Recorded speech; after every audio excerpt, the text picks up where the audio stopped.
so much, especially when it's like more of a blowout too. Because then Mickey's all like, ha ha ha ha ha ha ha. And you did have it was a blowout this time. Oh my gosh! Every time I tried like to make a comeback, he got crushed like a grape this game. It was awful. The one thing I wanted to try to do, I couldn't even do that. So, which one? The second mission, because I grabbed the token in the beginning, and I was like, I'll just hold this until like somebody kills 3, and then by the time I made it, I was one space away. I was like, and Mickey's like, oh, I'll just walk past this octoid thing and shoot Jeb in the back. Funny thing is, in our practice game, he bolted out with that thing, although we were playing the game wrong. Yeah.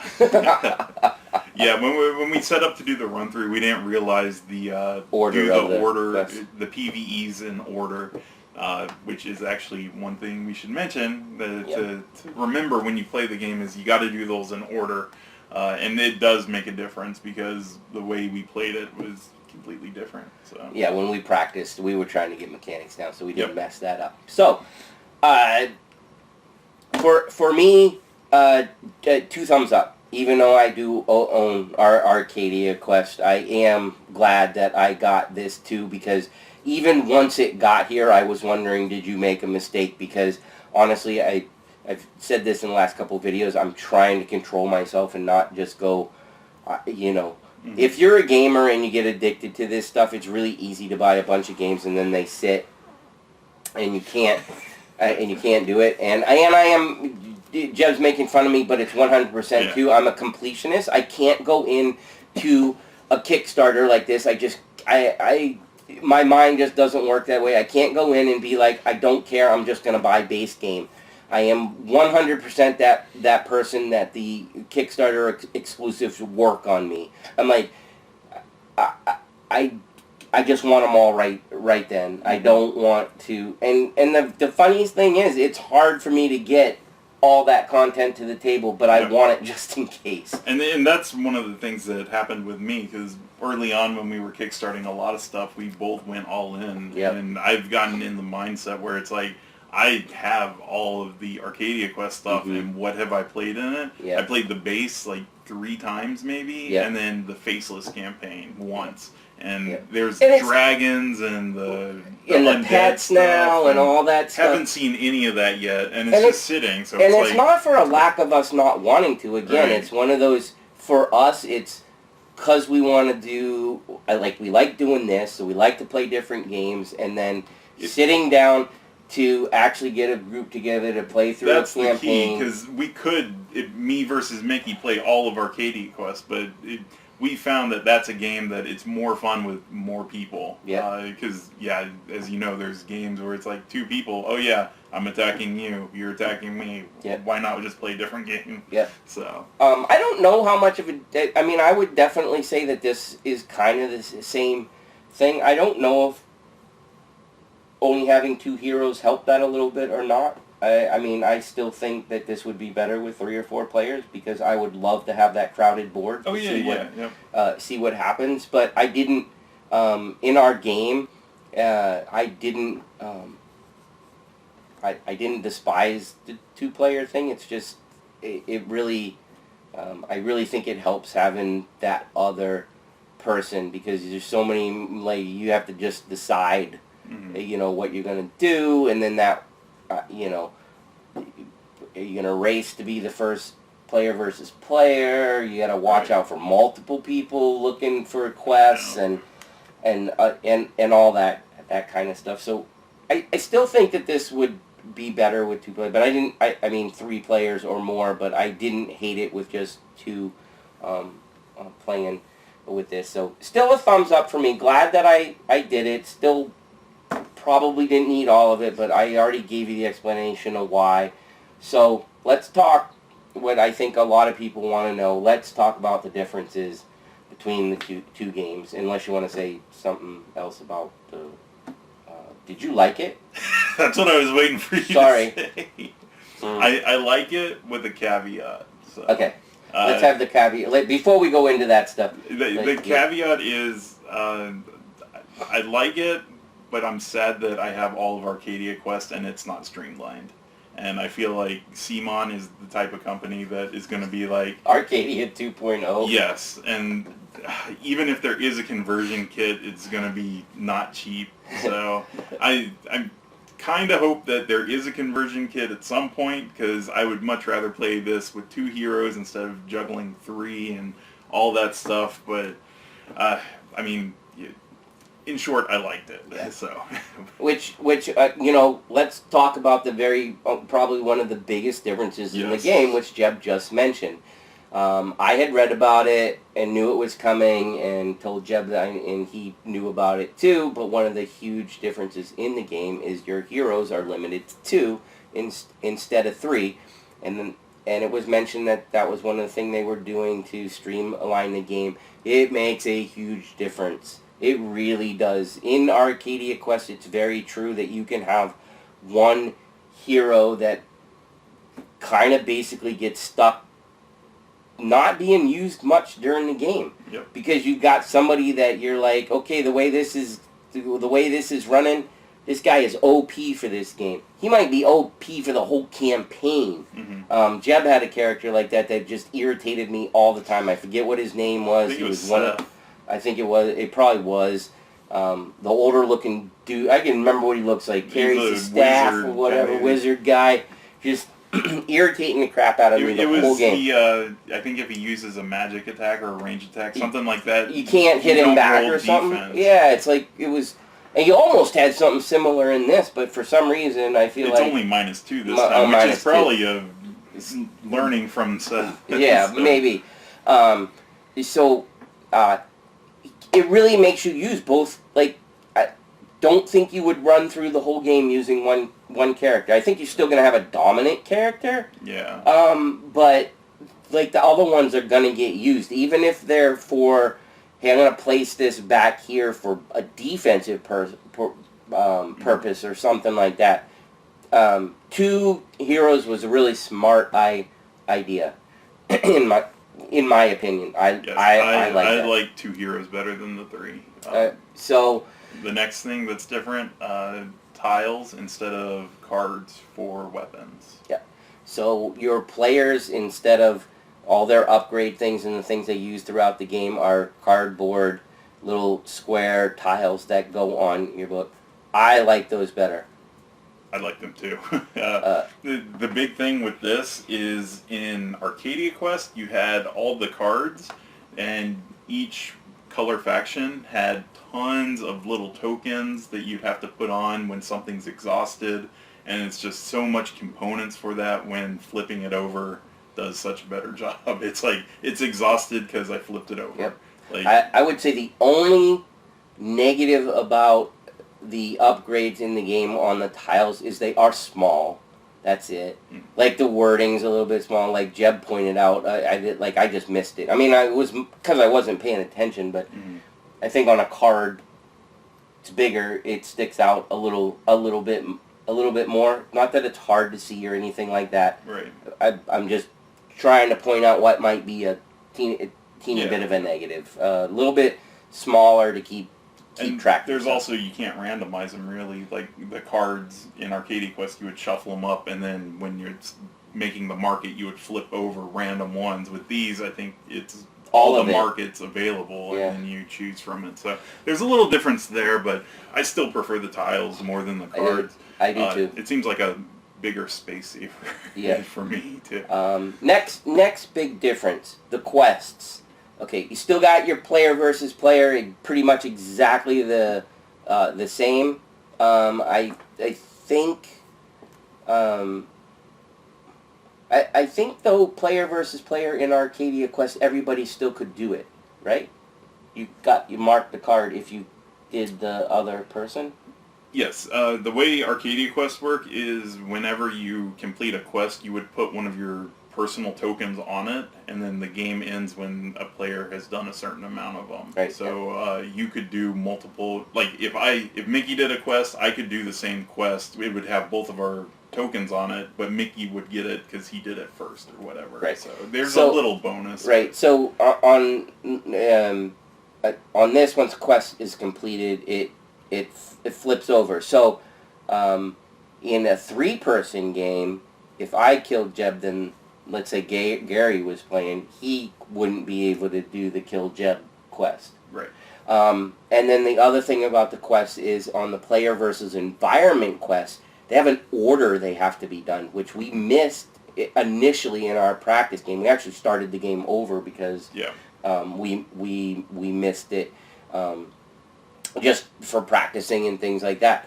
That I was like, wow, this makes a big difference because like even from a starting perspective in the game and things like that. For instance, if you watched in the intro scenario, environment quest number 2 is to deliver a token to a computer terminal.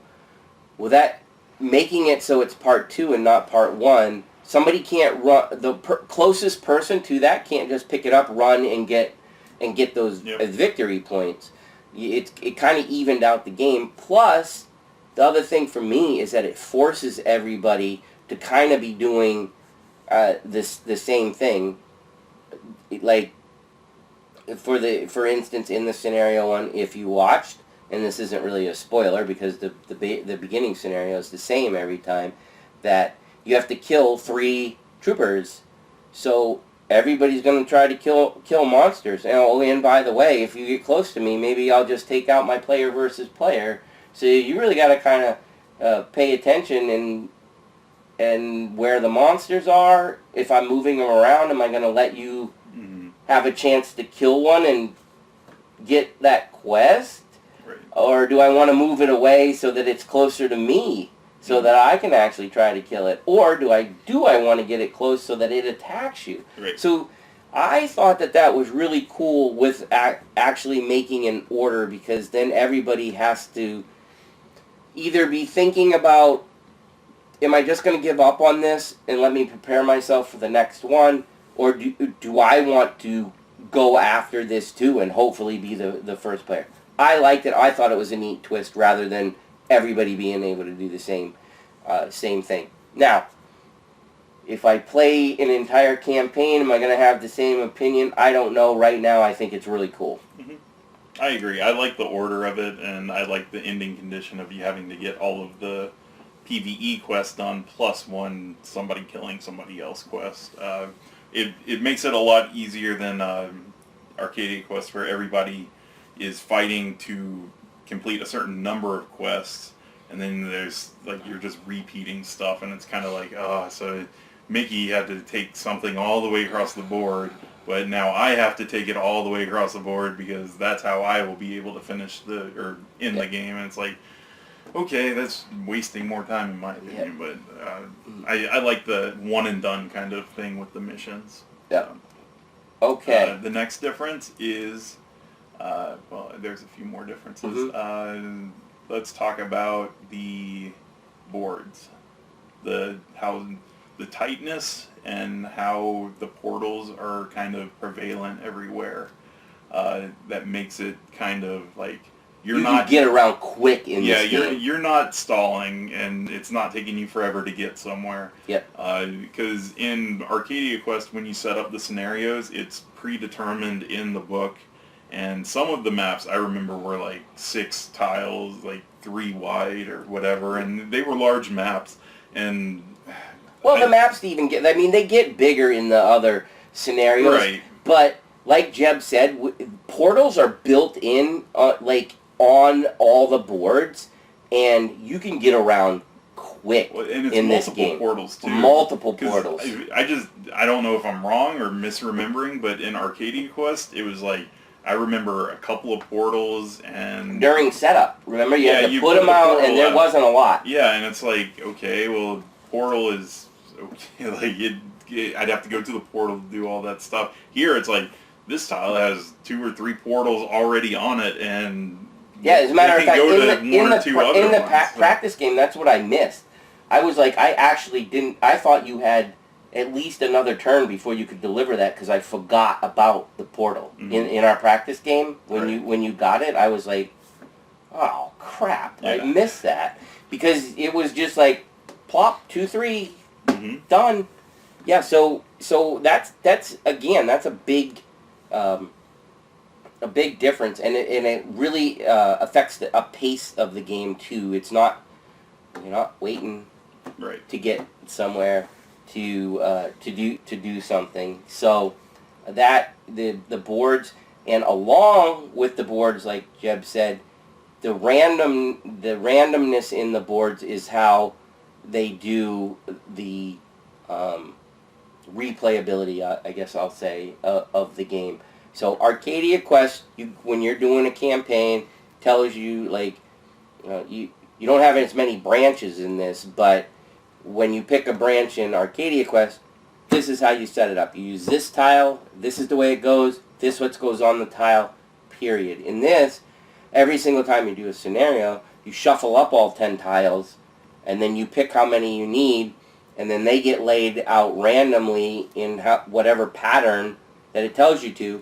So, and the tiles are a lot different. Like, some of them have a substantially more walls or dead spaces than other ones. Mm-hmm. They all have a terminal, Yep. a computer terminal though, and they all have some kind of at like least one doors, portal. right? Yeah, I think they all have at least one port. Yeah. One tile has an armory, Yep. which stores an item, so that's kind of cool too. But you don't know if you're going to get the armory every game.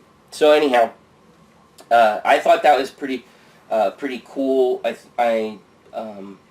think I thought you mentioned earlier that you weren't convinced on that you kind of liked That's the what I was setup. going to bring up. The or you talking about how my thoughts on the campaign? The campaign mode, and maybe even the randomization, and like I can't remember if you said you actually liked being able to set something up rather than this, or if it didn't matter, but the campaign mode. The campaign thing is more of what I'm kind of on the fence about right now. The random setting up, I'm completely fine with, because it does change stuff up. Because even when we were teaching, compared to what we played, it was significantly different in how things were positioned. But for the campaign thing, if you played Arcadia Quest, it was there was like the town of Arcadia. You had what was it, like 6 possible scenarios on the outside, and there was a lot, 4 on the middle there, and then the final one. And you kind of had to do 3 of the outer ones, 2 of the inner ones, and then the final one. Yeah. And that took a long time to do, because you had to play all that stuff, and each one set up the scenarios and whatnot. So in this one, you have a beginning scenario, and the winner chooses which branch to go, and then the winner of that chooses which branch to go, and then the 4th scenario is you're always going to play the 4th. So when you do a campaign, your 1st and 4th scenarios are always going to be the same. Yep. And I haven't been convinced yet, because we haven't played enough of it, but to me that feels like that would get really old really fast. Because I know this is a quick game, and that you could sit down and play an entire campaign in a day. Yep. But having experience with teaching Descent, that's my biggest example, is what is it? Fat Goblin, I believe, is the first one. I've taught that game so many times and played that scenario so many times, because that's the intro scenario that I'm sick of it. We did the same thing with Dead of Winter. Both of us have taught that a few times. We actually got to the point where if the person was even slightly game savvy, we were like, we're not playing this again. We will teach you on a different one. Right. Because it gets old. He has a point. So what we're hoping, obviously, is that the randomization of the tiles and stuff like that is enough to keep it fresh. Because we both like the quickness of it, but we don't know, like, Jeb is like, is it too quick? I mean, is it like... To me, it's like, even if you randomize the 4 tiles, you still know what the 2 objectives are to do in the thing. So it's kind of like, well, I've played this so many times, like, it's pick up the blue token, take it to here. Yeah, and it's not like on level 2 you have to do both the level 2s too before you get to level 3. So you just... Like, I was trying to think of something that would spice it up or whatever, and I was like, well, if they had made like a 1A, 1B, 1C, and you just randomly pick one, and that's your intro scenario, then that would probably like. But who knows? Options, maybe they even do that later if this. Well, I mean, even like the expansions, they're probably completely different stories. True, and and some of them do have more tiles. Right. So I mean, if you have the extra stuff, but just looking at the core box, I could see myself getting bored really quick with 1 and 4. I didn't initially think of that. I get where he's coming from. I guess in my mind doesn't concern me right now because, again, there are very few games where I've gotten to the table enough. I mean, it's funny that, he mentioned Descent, and actually his Descent experience was with other friends trying to teach them. We haven't even I think we've only played Descent together maybe 3 times. Yeah. Dead of Winter is the one for me. I think I've played that more without Jeb, even though I think we've played that together like 3 times, but I've played beyond that, and I'm just so sick of the beginning one because there's so many options in that game. So kind of the same with this. How does that all play out? So far I'm all personal stuff. Yeah, I mean, it's like it's kind of still an if because we haven't even done a full campaign yet, so. Right. And we'd probably have to play the game like 5 times before if he knew it irritated him or not. Right. So anyways, I just had something else I wanted to talk about and I forgot. Differences between the two? Yeah. Event deck or no? Event deck. There's a good one. What was the thing before you forgot? Or did I make you... No, I got it again, so go ahead. Okay, well, another difference is the event deck. There isn't one in Arcadia Quest, so it's pretty much do your quests and in the thing. And it's pretty much monsters are out on the board, and that's the game where once a certain number of monsters have been killed, they all get respawned again. So that's kind of how monsters continue to come out in the game. But... aside from that, it's monsters. I couldn't even remember how that worked. Yeah, I was like... There was a track, now that you mentioned it, that you put them on, and then when it got full or something like that, right? Yeah, so in that game it's mostly throw them on the board and then try to maneuver so that you don't hit that 5th monster so it all populates again. Yeah. With the event deck, though, it's all completely random. All random, and...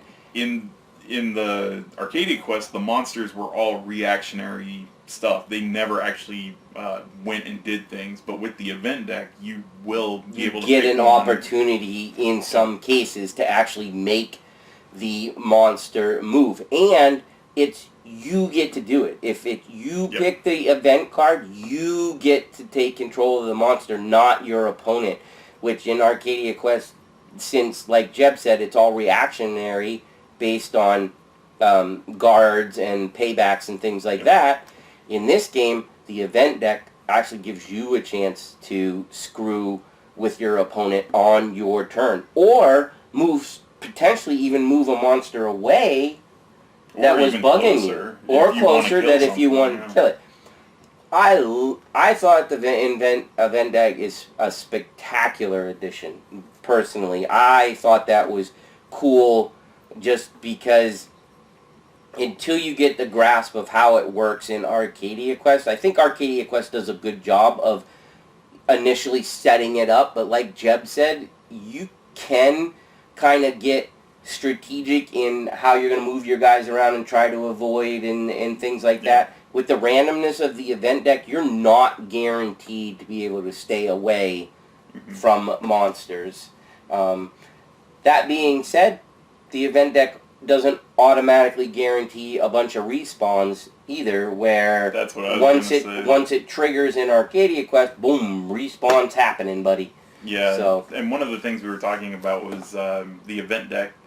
Playing the opening scenario, there were a lot of cards with the officers that nothing happens because there are no officers. So we were talking, maybe some people think that, or have tried taking out the officer cards and seeing how that plays compared to all the cards. But the game itself says just the entire event deck is used, and then you ignore what's not there. And I said this to Jeb, I don't know if he remembers, but I think they probably did that because they want you to zoom through scenario 1 as quickly as possible and get on to your quest, so to speak. That this is like, here's the setup, blow through this really quick, and get on with it. Right. That's kind of what my thing was. And of course, we haven't even looked at the options on level 2, Yeah. but I'm assuming that officers start to come out there, and then obviously your villain, who very much looks like Thrawn from Star Wars, is the big bad in... The big bad? Where's that from? Buffy. Yeah, the big bad in this game. So, which is a game that Jeb has that we are going to record, because I love it. And we got the Faith expansion. Yes, and everybody loves Faith. Yeah. I mean, I don't know who I like better, Buffy or Faith. That's a tough one. It is. So anyhow, another difference. So line of sight works a little bit different in this. If you're an Arcadia Quest person, you know that there are full spaces and block spaces. There are no longer blocked spaces in Starcadia Quest. If it's full, even if it's full with enemies, that doesn't mean it's blocked. You still have line of sight. You can't land there, but you can still go through it. So that's a kind of a huge difference too. And again, I think, as we've been talking all along, I think that was part of the streamline. Keep it going, keep it moving, and there you go. So another one that I thought was really a cool thing, and after playing it, I think one of the reasons they took it away is because of the event deck and being able to move the monsters. Right. That potentially, I know it would still be random, but I think you could shut somebody down a lot easier because you get a turn to potentially move monsters, and if I could just out of a random situation block you, that'd be so unfair. Yeah. So I think that's probably the reason I liked it. Are you asking if I like the... Oh, yeah, I like that too. Okay, so, line of sight's still the same. Yep. As far as you can shoot, there's still the little circles on the squares. And the line of sight thing is actually pretty funny, because with Arcadia Quest, it felt like you could shoot something across the board, and then if it could only melee retaliate, it wouldn't make it back to you to attack. But in this game, I felt like every time you tried to do something at a range, it would always be able to get next to you. I don't remember reading that. If the monster has range, he can still shoot back, and still move close, and doesn't matter where. It goes. But I just feel like the boards are tighter in this one, that the monsters can get back to you to retaliate. We don't know what the boards look like on level 3, but I totally agree with that. And the last thing I can think of as different is the I forgot what they were called I think they were exploration tokens in Arcadia Quest, the question marks. Yes. You guys played it. They had these question mark tokens that would be randomized and put face down all across the board wherever the setup said to, and they worked like the tokens in this game, where once you move through or onto or whatever the space, you automatically pick them up.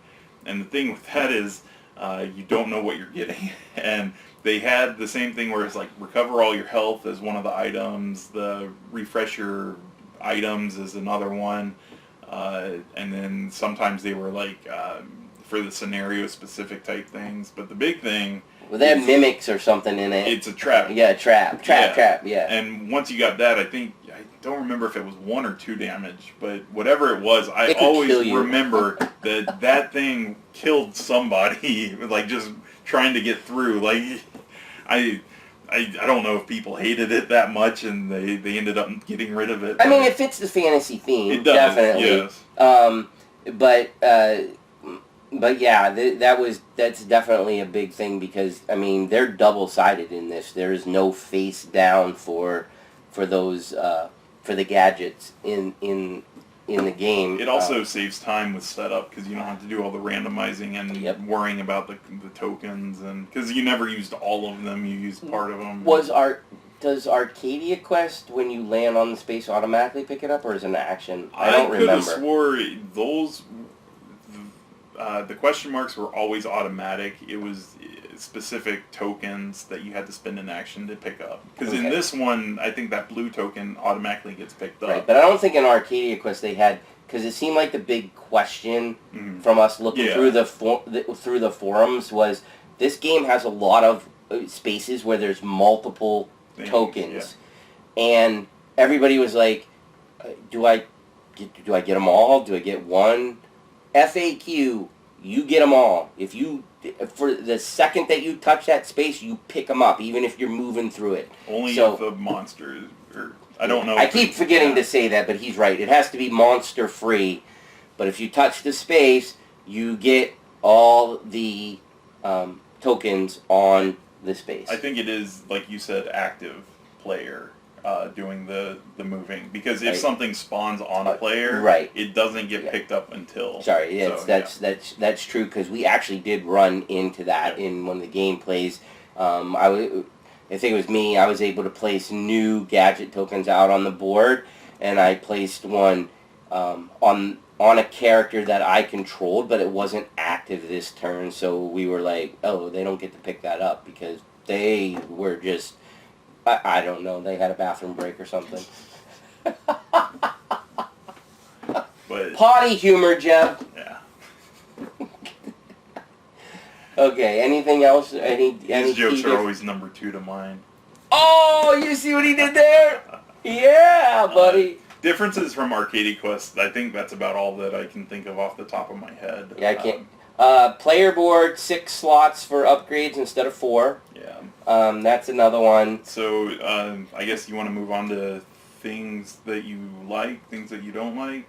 Or, I mean, we've talked a lot about that kind of stuff already, but anything extra? Because one of the things I like, actually it is a difference between the two, is the inserts for this game compared to Arcadia Quest, because I don't know, when Mickey pulled out the tray, I was like, well, that's the insert that I was going to build for my Arcadia Quest, have the thin row on top for the tokens and all that stuff. Yeah. So I really like the insert for this compared to what was given for Arcadia Quest. I mean, they missed a couple points on it, but overall, it's really nice.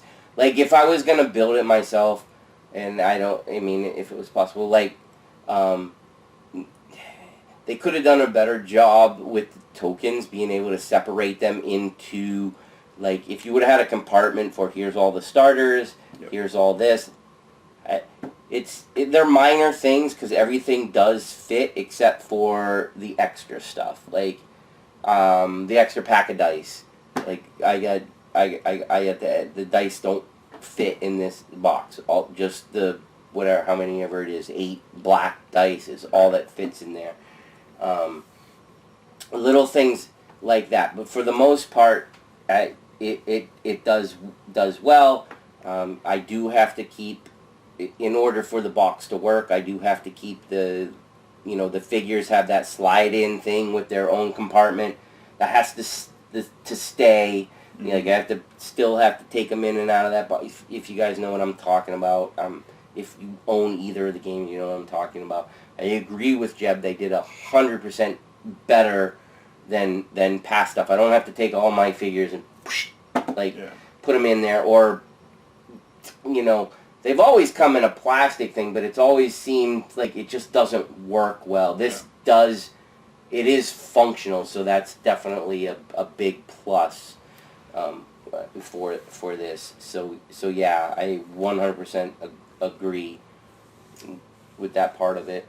The other thing that I didn't like was, I didn't even notice it when, and I think you agreed with me on this, was when we read the rules to it. The first pass through the rules, everything was fine. We were like, oh, this is really close to Arcadia Quest, and here's the differences and stuff like that. And then when we sat down to set up and practice, the setup in the rulebook is kind of scattered. Like, it's not... most games that you play will be like, set up, 1, 2, 3, 4, 5, do these things or whatever. And in this one, it's kind of like, oh, there's all kinds of different sections that you kind of have to read a little bit to figure out what needs to be put out where and when. So it's true, and Jeb actually noticed it before I did, and I had to step back for a little bit and read it try to tell myself, read this from the perspective of somebody that hasn't played this game or Arcadia Quest before, because I did exactly what Jeb said. I read the rule book, and I'm like, Jeb, this is a piece of cake. We've already done this stuff. And he was like, Mickey, this rule book sucks. Well, I was getting so frustrated. And I'm like, Mickey's like, what do you mean it sucks? It's like pretty much the same game. And so I actually, I sat down. It was, as of this recording, it was really literally this morning, and I read through it again, and I get, okay, I get exactly what he's talking about. If I didn't have the knowledge that I already have, I would probably be a little frustrated because it's, you know, it's not the worst rulebook in the world, You're right. and it does cover everything. But sometimes, like even while we were playing, it was like, go look that up again, and we'd be like, where is it? And I don't know how they do that. I mean, it just feels like other rule books. It's like you know exactly where to go and where it should be covered. And we kind of feel like sometimes you're hunting. Everything, don't worry, the rules don't suck. Right. It's just that sometimes you have to wander around a little bit. If you've already got Arcadia Quest experience, it'll be even easier for you. But he's 100% right. I agreed with him when I went back and took myself away from not having played a similar game and said, okay, I'm going to play this like a new person. I'm like, oh, he's right. This is a little bit, I mean, it does go through steps, but it's like he says, it's like, but you needed to know this information. And where do you find this information? They'll throw a little section in for something that doesn't even apply yet. It's like, oh yeah, here's these tokens that later on it'll be like, put these tokens in a pool. It's like, why did you put it right in the middle of setup? So, yeah. So stuff like that. So I agree with him. Could have been set up a little better. It's not the worst thing we've ever seen though. Yeah. But yeah. Other things that you wouldn't like, if you're a player that hates random, don't play this game. Oh, Both of the games, Arcadia Quest and Starcadia Quest, the game can turn on a dime because of dice rolls, like huge. Yeah, I could roll 6 attack dice against Mickey's and one defense. Or you block it all. And I block it all just because of crits. Yeah, it's nuts. If you're okay with that, it's super fun. I'm going to speak for Jeb, and he can shoot me down if he wants to. It's kind of a fun part of the game, though. It's that. Oh, how happy you get when you get a credit! Yeah, what the possibility of what he just said happening is, the odds are super, super not in your favor. But the fact that it can happen, and and I've seen Jeb just crit, and be like, go through his whole pool of dice and still be rolling crits, and I'm like, you can stop now, there's nothing I can do, you don't have to rub it in my face, the guy is dead 20 times over. Or there was one time where it was like, I got, 6 or 8 attacks in, and Mickey had 2 health left, and he rolls his defense and keeps getting crits, and all of a sudden it's like, oh, I did 1 damage to him. I'm like, that screwed my entire plan up. Yeah. So crits are really kind of there's a love-hate relationship with him in the game because it's such a neat. Yeah. And again, if you hate randomness in a game, there's strategy to this game, but you cannot.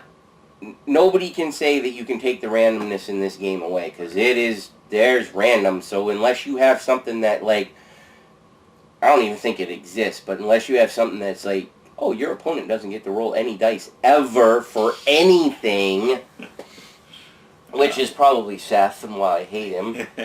Seth in space. Yeah, Seth in space.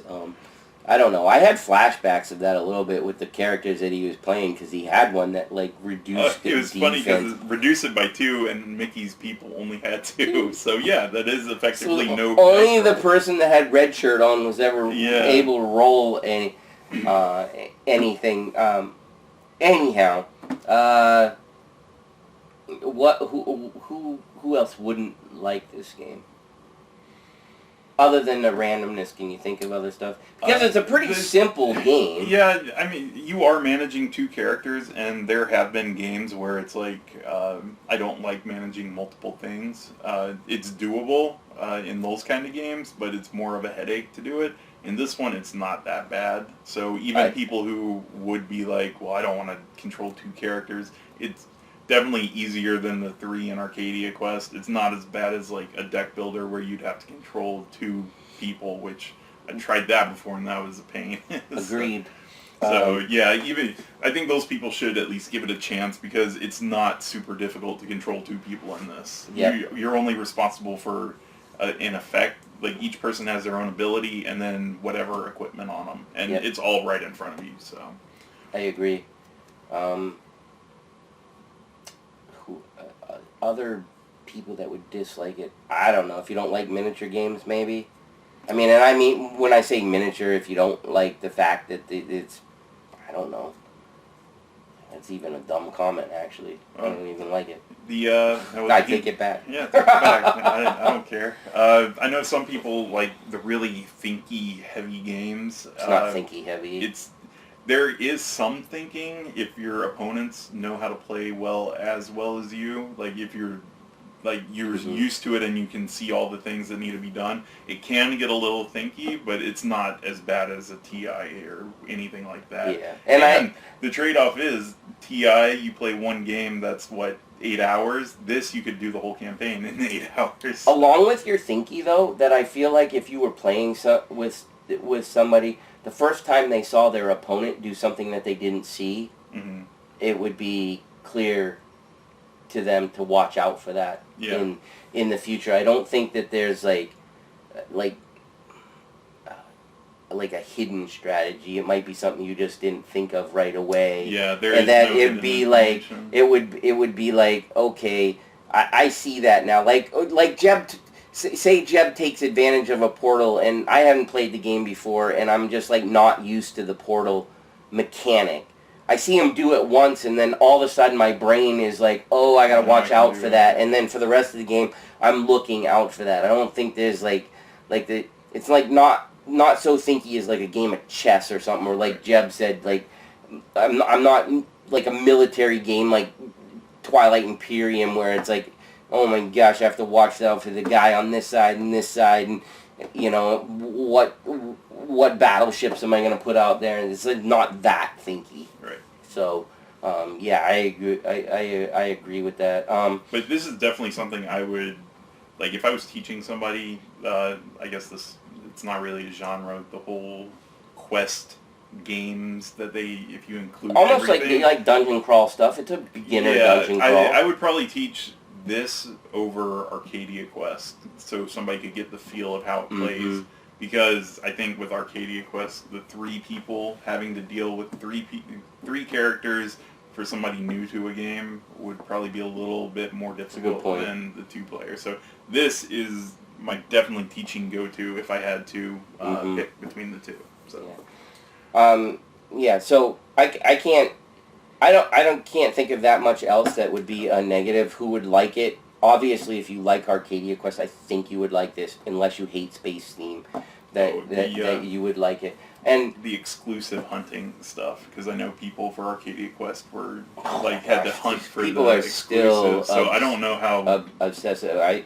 You know how ridiculous. I mean, Arcadia Quest people, and probably leads into this too, are crazy. I mean, I literally just sold my Guildmaster. Said Jeb hasn't, but I sold mine only for the sole reason that I have so much content with Inferno and everything else, and I was trying to do other things, so I was like, I want the cash, and I know I'd have to pony up the cash to get it back because it doesn't exist, but it went for $300. That's how crazy Arcadia Quest people searching for what Jeb said being like a dislike, because it's an exclusive. You can't get it anymore. That's kind of annoying too, because like for me, I didn't back Starcadia Quest just because I was like, I don't need all of that stuff. Like, and my dummy friend did, so. No, well, but the thing is, after playing it, it's like, this could be something that I buy because I do like the streamlinedness, but oh hey, this guy, is he in retail or is he exclusive? I like him. Right.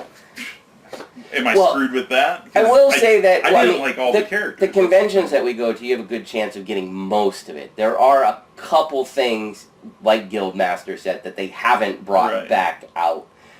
You know what's going to be really awful is if you decide to do a reprint of it. And then all those people that spent a lot of money are going to be pissed. But anyway, you shouldn't be too pissed, because if it's something that you really wanted and you got enjoyment out of it, you should never, like, just because somebody reprints it, you didn't know that was going to happen, and you got to enjoy it for that much period of time before you were able to get a hold of it. That's the way I look at stuff like that. Well, me too. I mean, there was like a statue that I wanted to get that they only made like a couple hundred of them, Mm-hmm. and they sold out like within a couple hours, and I didn't even have a chance to try to get it. There's no way that I can get it. If I do get it, it's secondhand, and it's going to be super expensive. The company was like, oh, we'll make some more, and people were like, no, it's rare, don't make more. Right. So the company was like, no. So now I can never, no, the company was, oh, no, we're they not agreed. making more. Oh, okay. Yeah, so I can never get this statue at the price that it came out, and I'm like, well... Yeah, that's part of the collectible thing, or whatever. I would keep making them. I like your company. You probably make something more, like more stuff coming out from you will probably make me happier. So if you can you spread it as much as you can, go for it. So.